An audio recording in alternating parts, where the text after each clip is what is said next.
From Storm Tracker 6, this is Forecast First, sponsored by Auto Owners Insurance. Simple human sense.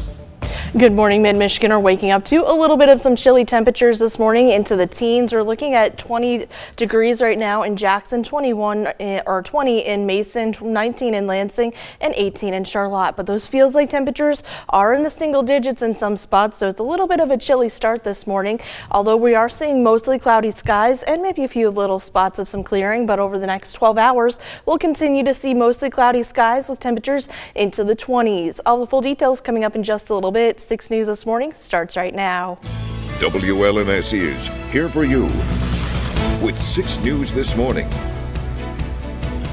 Good morning, Mid-Michigan, and thank you for waking up with us today. It's Saturday, January 25th. I'm Dalen Huff, and we're here with you now with today's top stories.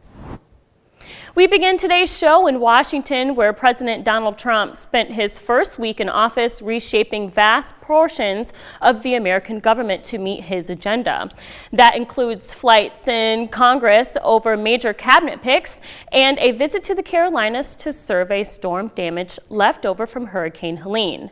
We turn to CBS correspondent Bradley Blackburn, who has the latest from a whirlwind week in politics. The vice president votes in the affirmative, and the nomination is confirmed. The Senate voted Friday night to confirm former Fox News host and combat veteran Pete Hegseth to be the next Secretary of Defense. His nomination recently appeared to be on shaky ground after an allegation of sexual misconduct, along with concerns about his alleged alcohol use and treatment of his ex-wife.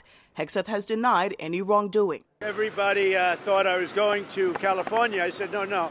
I'm stopping in North Carolina first. President Trump and the First Lady traveled to western North Carolina, hearing from families still dealing with the devastation of Hurricane Helene, which brought deadly flash flooding to the area in September. We just lost everything that we had.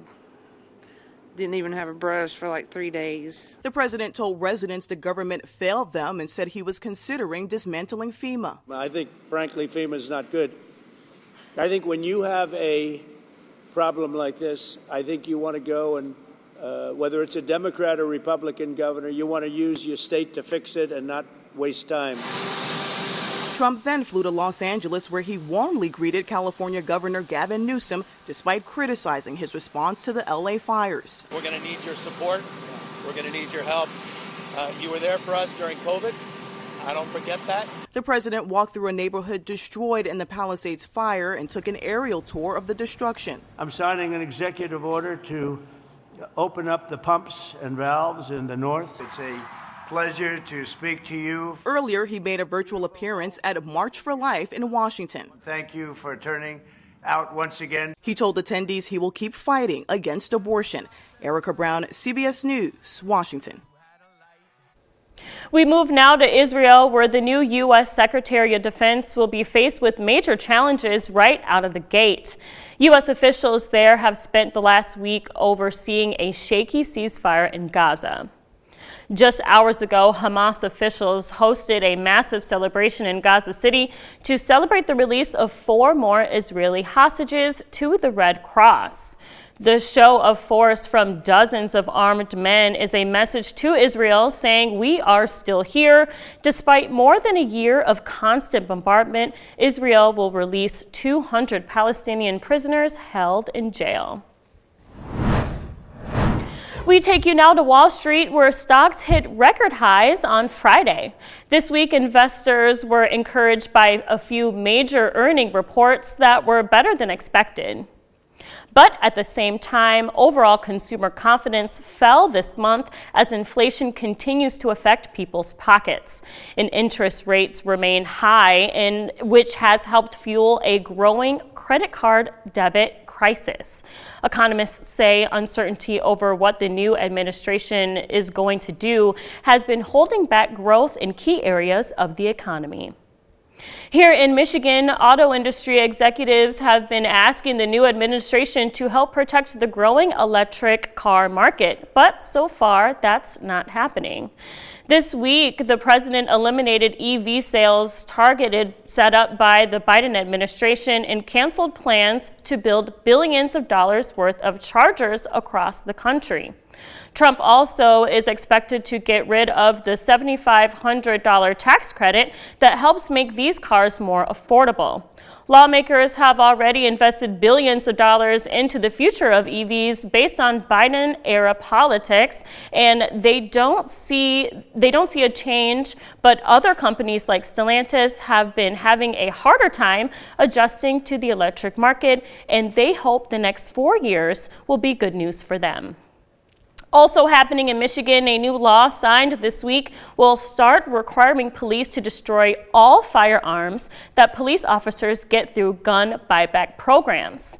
It's an effort to make sure that any gun that gets turned in off of the street for good. The law was written to stop a secondary gun market that has grown up around gun buybacks, where police made money by selling parts of these guns to third-party buyers, who would then use the parts to make new guns that ended up back in the hands of criminals. But now the Michigan State Police will be using a scrap metal facility in Jackson to get rid of more than 10,000 guns a year that come in through the buyback programs like these. From Storm Tracker 6, this is Weather on the Sixes, sponsored by Auto Owners Insurance. Simple human sense. Well, it's a quiet start here and across mid-Michigan this morning, which is really good considering we had a very busy weather week with those very cold temperatures and some very lake effect snow. So we're seeing those current conditions right now into the 20s, 21 in Jackson, 20 in Mason. We're seeing about 18 to 19 degrees here in Lansing and 18 degrees in Charlotte. Our feels like temperatures, though, are going to feel a little bit chilly as we continue to see them into the teens to single digits. 8 degrees in Jackson, 9 degrees in Hillsdale, 7 degrees in Charlotte, and 9 degrees in Lansing. So that's our feels like temperatures, as we do have a little bit of a wind out there. We did have some lake effect snow showers, but those have since moved out of the way and drier air has settled in, and we'll continue to see that dry air for today. In fact, zooming out, we see quiet weather for today. It isn't until this cold front starts to move through that we could have some a little bit more of some snow showers moving into the area later on this afternoon into tonight. Let's track that for you. You see quiet conditions, maybe a few peaks of sunshine into the afternoon, then clouds do return, and there's that quick burst of some snow showers. Overall, though, we do see quiet conditions for today, maybe just a dusting to an inch in total snowfall for tonight. But for today, we'll continue to see those temperatures into the 20s, maybe even 30 degrees for today. So pretty close to average with a little bit more sunshine, then a little bit of clouds, and then even just the chance for those isolated snow showers. So just be aware of that. But it's going to be a quiet weather day today, so it's a good day to get out and enjoy the sunshine if there is any, and then just enjoying that snow that we have on the ground. I know out back here we have about 5 inches, so again, we'll see a little bit more snowy activity for today. All I heard was peaks of sunshine, yes, so that's great for me. Honestly, sunshine and temperatures into the 30s, pretty close to average, so it's going to be a nice day. Well, thank you, Kelsey. Coming up, the Trump